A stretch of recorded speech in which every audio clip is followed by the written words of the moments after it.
Hey guys, hoping all is well with everyone. So in this video we're going to be continuing our read-along as we approach the conclusion of the Crime Traveler's Adventure Series, Book 1, Brainwashed. Last time we completed Chapter 37, so we'll be starting with Chapter 38 today. And I hope you guys are doing well, and I hope you enjoy the read today. But we'll jump into it with Chapter 38. Chapter 38, Busball. The black bus with tinted windows was dark and packed with kids. All eyes were glued to the headrest monitors. Lucas looked down the aisle to see if he recognized anyone. Sitting in the middle of the bus were Carala and Sora. He flashed a wave, but they didn't seem to notice him at all. In the way back, Terry sat on the edge of his seat watching his screen. The only remaining spot was a single jump seat catty-corner to the driver. Miss Guenerro smiled gleefully as she boarded the bus. She took her place in the driver's compartment, which looked like a small airplane cockpit. A control panel was flashing buttons and blinking lights surrounded the driver's seat. On the dashboard there was a silver card reader with 2 keycards sticking out. This was much more than just a tour bus. This was a good bus, a go-anywhere, amphibious, brainwashing, kidnapping machine. Magnus briefly hopped onto the bus and told Lucas and Gini to sit in the small jump seat off to the side. The head of security turned a knob, which caused a door to slide closed between the passenger section and the driver's compartment, partially blocking Lucas from the back. Magnus then removed the 2 keycards from the silver card reader. He pocketed them and hopped off the bus. If Lucas ever was going to have a chance at spoiling this brainwashing ceremony or finding out about his mother, he would have to beat Miss Guenerro at her own game and use her rules against her. He would have to act now. Miss Guenerro pulled the lever to close the front doors, and without delay the silver card reader flashed with a series of lights. A hydraulic motor behind Lucas's head churned, and a thick shoulder harness dropped into place. The seatbelt was right out of a roller coaster ride. Padded metal arms quickly fell over Lucas's neck and chest, and locked him in and Gini into their seat. As soon as the latch clicked, a video in front of him began. Miss Guenerro clicked her seatbelt and put the bus into gear. The big black bus slowly drove through a thick white cloud of dry ice. It emerged from the fog and continued down a gravel pathway toward the Eiffel Tower. Out the window, Lucas could see Astrid, Travis, and Nalini running way ahead of the 2 guards. But no Hervé.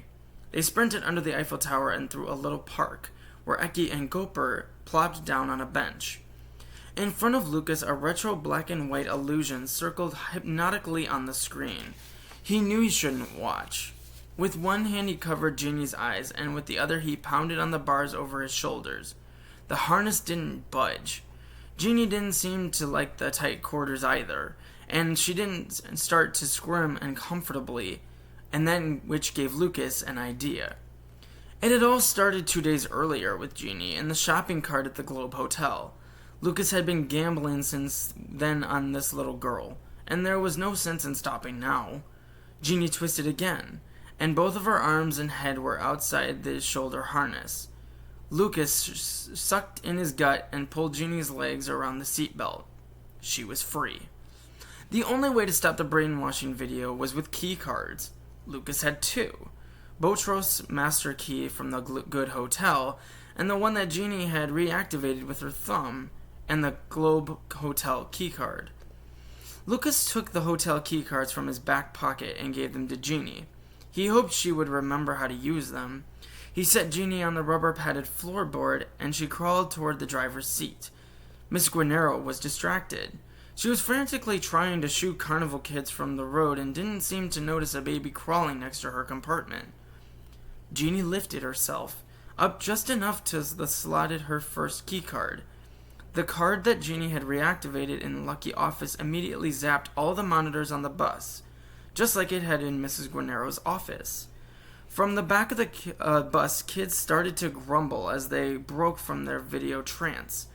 Then Gini inserted the second card, the Globe Hotel keycard, and the metal seat belt harnesses unlocked. Kids started to get out of their seats and move around. Miss Gunerro didn't seem to notice the commotion brewing in the bus. She was still leaning forward over the steering wheel, fixing on the kids in the road. "Hey, Lucas," Terry called from the back. "Are you up there?" Lucas didn't respond because he didn't want Miss Guenerro to see him. He crouched on the floor and looked under the gap in the barrier separating the two sections. Terry was running down the aisle to him, and Lucas signaled for the boy to stop and be quiet. Lucas then crawled over to Gini and picked her up. That's when Miss Guenerro saw him. She slammed on the brake, which knocked everyone standing to the floor. Miss Guenerro then threw the bus into low gear and took off. Lucas and Gini rolled on the floor, and Lucas quickly scrambled to his jump seat. He looked out the window and saw people scattered everywhere, running away from the speeding bus. Lucas spotted Hervé alone with his cane hobbling down a street, Eki and Gopher trotting after him. There was no sign of the others. The inside of the Busball bus had become an awful carnival ride. As Miss Guenerro started to drive like a lunatic, the kids on the bus began screaming and falling all over one another. With every turn, balls were rolling up and down the center aisle. Lucas strapped Gini to the jump seat, and then he sprang over to the driver's compartment. He grabbed hold of Miss Guenerro's seatbelt strap and pulled himself up. In one sliding motion, he arched his back and flipped his body around. He tried to jam his foot on the brake, but he couldn't quite reach. When he grabbed hold of the steering wheel, the bus ball was twisted wildly through the grass as Lucas and Miss Guenerro began to fight for control. They drove past the giant slide and underneath the tower itself. Crowds scrambled out of the way as the wayward bus weaved circles around Paris's most famous monument. During this time, Gini had climbed down from her seat and crawled into the driver's compartment. She tugged on Miss Guenerro's dress and pulled herself up. The baby seemed to bother her more than ever this time, and for a second the always-in-control CEO let go of the steering wheel. Miss Gunerro was furious, and she reached out to claw Lucas's face with her fingernails. By instinct, Lucas snapped his head back. Her nail just nicked his neck, but the distraction was enough to make Miss Guenerro lose control of the bus and lose control of herself. "Ah!" she screamed at Lucas. The bus swerved, then careened toward one of the legs of the tower. Lucas jerked the steering wheel back his way, but he overcompensated. The bus cut back into the park, where they drove straight into the park bench. The wooden bench shattered to bits. Still the bus drove on unguided down the park lawn, clipping a line of light poles. The poles snapped like dry trees, and the big white street lamps of the Champ de Mars exploded on impact. The Busball bus then smashed through a fence and mowed through the center of a grassy area, knocking over bushes and benches and eventually blasting into a busy sidewalk. Everyone was shouting and scrambling in all directions. Lucas was sure the bus was going to run someone over. Kids on the bus were squealing and howling so loudly that it became hard to think. Lucas's mind was cluttered. He tried again to stomp on the brake. Instead, Miss Guenerro stamped his foot into the gas pedal. Lucas grabbed the back of her seat and held on. With her foot on top of his, they picked up the speed and until the bus dropped off the curb and smashed into two parked cars, spinning them up and onto the sidewalk. Lucas finally yanked his foot free from the gas pedal, let go of the wheel, and scooped Gini up into his arms. Miss Guenerro, now back in full control, loomed over the steering wheel like a mad fugitive. It was as if she had planned this whole crazy getaway. Again, she gunned it, only to slam on the brake at the next intersection, fishtailing the big bus into the crosswalks.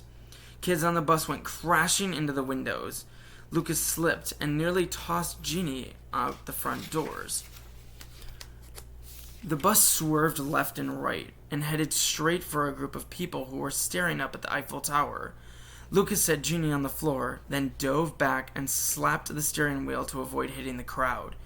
Miss Guenerro jerked the wheel her way and it cut across a bridge. The big black bus slammed into the railing bordering the river. The old concrete wall gave way as the bus crashed through the barrier and plunged, headlights first, into the river. A wave of water engulfed the bus, but it popped up and floated, rocking back and forth on the water. for a second.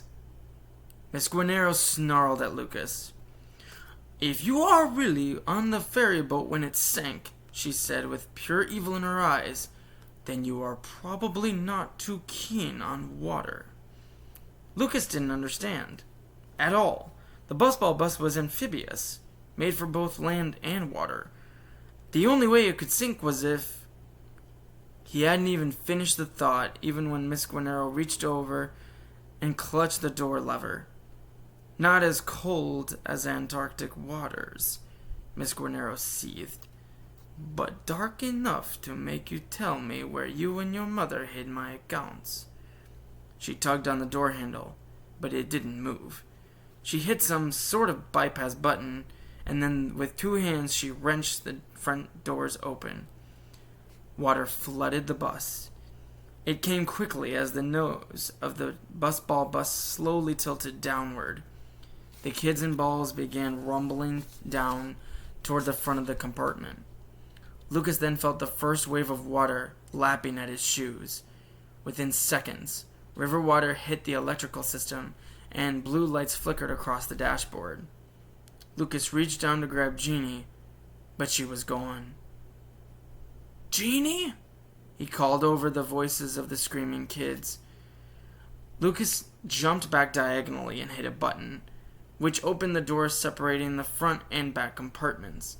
He looked up the aisle for Gini. A group of kids were sliding out of control. Still holding on to the Busball balls that they had owned, 3 kids slipped straight down the aisle and crashed into Lucas. One of them knocked the door lever, nudging the front doors open even further. More river water gushed into the ever-growing pool. Lucas quickly wrapped both of his hands around the lever and closed the 2 front doors. As the kids clawed their way back up the bus, the safety lights lining the center aisle died in an orderly but dramatic burst. Lucas turned and focused on his real problem. Miss Guenerro had taken weird to a new level. She was sitting in the driver's seat, wiping off the steering wheel with a handkerchief of some kind. Lucas didn't and couldn't understand what she was doing, or why. "What are you doing?" Lucas shouted. He grabbed the steering wheel. "This is an amphibious bus. Turn this bus up. We're going to sink if you don't drive. You can still save it." Miss Guenerro smiled evilly, as if everything were going according to plan. "This bus is not worth a fraction of the money held in the bank accounts that you have the numbers and codes to." "I don't know how many times I have to tell you," Lucas screamed, "but I don't have your stupid money or codes." "Oh," she said, "but you do." Lucas was beyond confused. He was standing in a bus in ankle-deep water. Kids at the back of the bus were screaming because the bus was floating in a river and slowly sinking. Balls of all kinds were floating and bouncing around the bus. He couldn't find Gini. Crowds of people were watching from the banks and from the broken bridge. Jackknife and the others were in Madame Beach's boat, speeding downriver toward the bus. And Mrs. Gunerro was calmly sitting in her seat with a handkerchief, wiping everything she had touched. "Are you nuts?" Lucas shouted. "Why are you wiping everything off?" "Because," said Miss Guenerro almost proudly, "when the underwater forensics are completed on the accident, it will be your fingerprints on the steering wheel and everything else, and you will be blamed for having caused all of this." With the handkerchief, Miss Guenerro then opened her side window. Slowly but steadily, water began to flood the bus. Drowning in dark water had always been Lucas's greatest fear. But worse than that was the horror of letting so many kids drown with him. They would all surely die. Many he was supposed to have died in the ferry accident when he was a baby. He shook the thoughts away. The bus tilted downward, and the water seeped in from every tiny crack in the bus. A flicker of light pulsed through the whole bus, and then a huge flash lit up the river as the headlights flared and then exploded. An explosion on dark water. The whole bus went back and black, and all the kids screamed. "Everybody!" Lucas shouted above the noise. "Go to the back of the bus and climb through the safety hatch in the roof." The 3 other new resistance members, Sora, Kerala, and Terry, took charge. Kids were crying as they scrambled to the back of the bus. Nearly everybody crammed into an area just outside the toilet. Sora and Kerala climbed up on the last 2 seats and straddled the aisle with their feet balanced on 2 headrests. With black makeup running down their cheeks, Kerala popped open the safety hatch in the roof and helped Terry climb out. "Lucas!" Terry yelled into the now dark bus. "Jackknife and the others are here with a boat. Come on!" The bus then turned sideways, and hundreds of balls shifted in the seats and flooded the center walkway. Lucas kicked several basketballs out of his way as he turned his attention back to Miss Guenerro, who was sitting patiently in the driver's seat as if the chaos on the bus were perfectly normal. Sora and Kerala started pushing kids up through the safety hatch to Terry. Within a minute, Jackknife's boat was full. Through the window, Lucas could see the hull of Madame Beach's boat as it sped to a platform bordering the river. There, the first group got off the boat, and Jackknife spun it back to the sinking bus. Lucas needed to focus. First, he had to find Gini and get her out of the bus. He called her name again and again, but nothing. Then he heard a peep. From the storage compartment above the driver's seat, Gini giggled, and in one motion, she jumped like a flying squirrel, right on top of Miss Gunerro's head. "Ah!" Miss Gunerro screamed as she swatted Gini out of her hair. Lucas quickly snatched the baby away, and while Miss Gunerro tried to calm down, he fought his way up the rubber-padded aisle with Gini clutched tight to his side. The next group of would-be brainwashed kids boarded Jackknife's boat and took off. With fewer people now on the bus, the weight shifted and the bus tilted again and pointed almost straight down. Lucas lost his balance and slid down the wet aisle into the balls floating around the dashboard. After 3 ferrying trips, everyone was safely on the platform, except Lucas, Gini, and Miss Gunerro. "Lucas!" Travis yelled down through the safety hatch. "Come on!"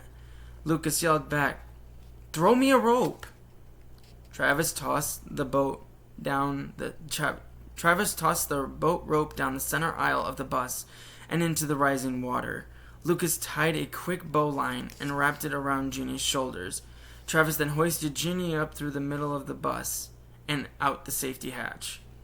"Come on, Lucas!" pleaded Travis. "The boat's here!" If Miss Guenerro had planned all of this, then Lucas would have to play along.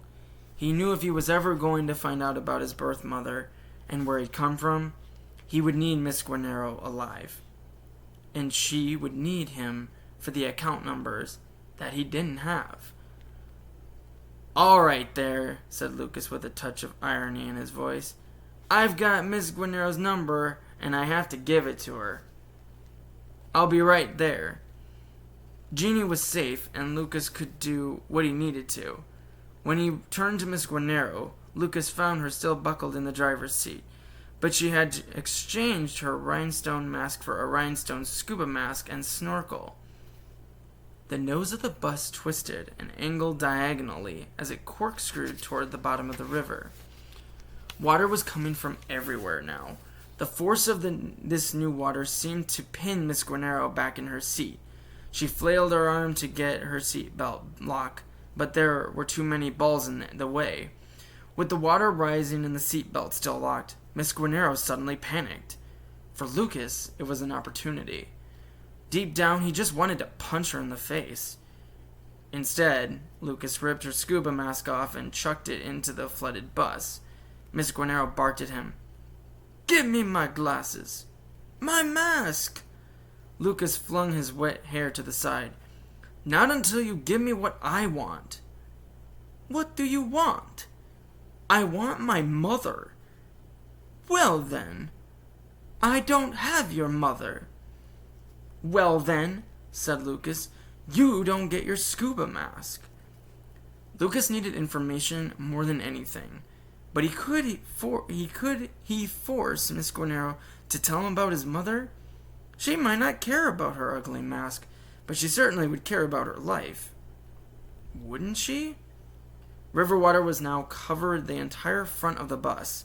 The metal chassis groaned, and Lucas could feel the bus physically going straight down. The water pressure grew stronger, but which pushed him farther from Miss Guenerro and closer to drowning. Miss Guenerro slapped around in the water and found her scuba mask. Against his greatest fear, Lucas took a huge breath and plunged head down into the cold, dark water. He slapped around on the rubber floor, and next to her seat, he bumped into the stick shift. Then he found what he was looking for.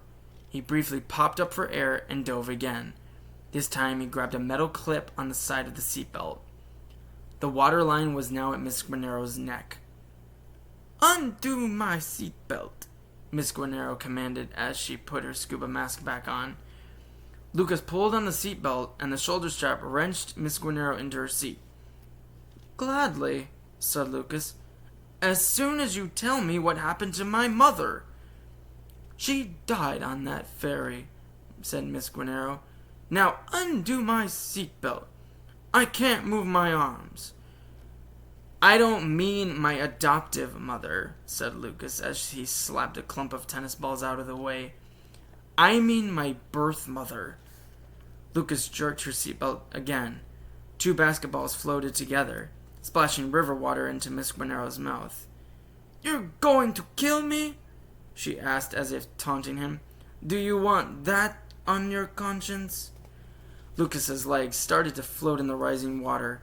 He held on tight to the seatbelt clip that could save the woman who had killed Astrid's mother and possibly his own.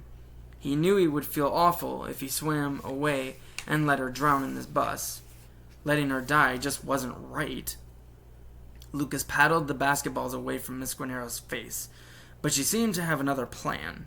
She put the snorkel in her mouth and let her head sink below the water's surface. Lucas figured it was a trick.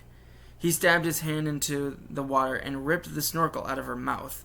Miss Guenerro's head popped above the waterline as she coughed as she took the snorkel back. Lucas screamed in her face. What happened to my mother? Give me the account number first, she said, and I'll give you your mother. I don't know how many times I need to tell you, said Lucas, but I don't know the account numbers you're talking about. Kate Beans gave you some numbers and passwords. That's not true. Your mother gave Kate Beans those numbers and codes, said Miss Guenerro. I know this. Then they are lost forever. No, Kate Beans gave them to you, said Miss Guenerro.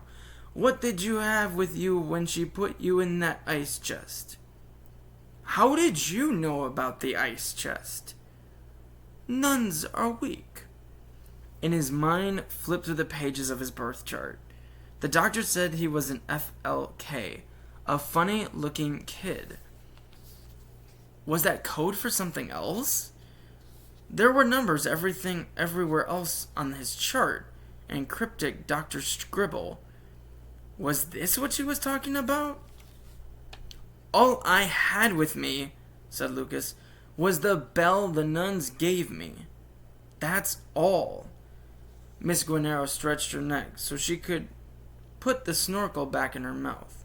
She mumbled, Your mother could have an accident by now. You just don't know.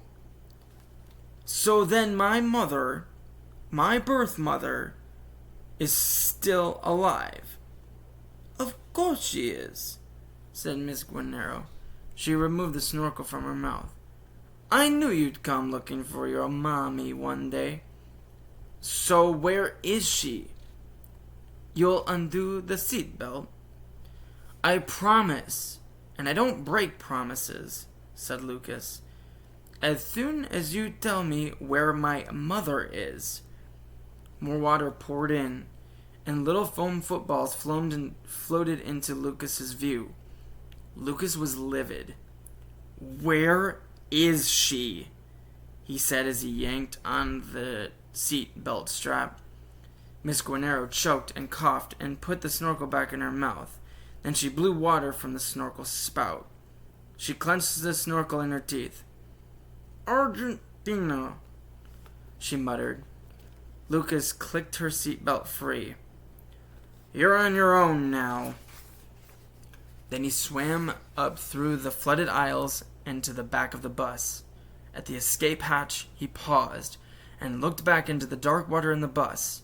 He couldn't see Miss Gunerro at all. And I'll stop the video there, ending chapter 38. But I hope you guys enjoyed this video. That definitely unpackaged a lot of information, and I hope you guys are doing well, and I hope to see you as we conclude in our next video the Crime Travelers Adventure Series Book 1 Brainwashed. And I hope you guys have enjoyed this read along. I think it's been a great read, and a lot of, even though foreshadowable events, a lot of, almost cliffhangers, so to speak. But I hope to see you guys soon. Please take good care of yourselves and be safe.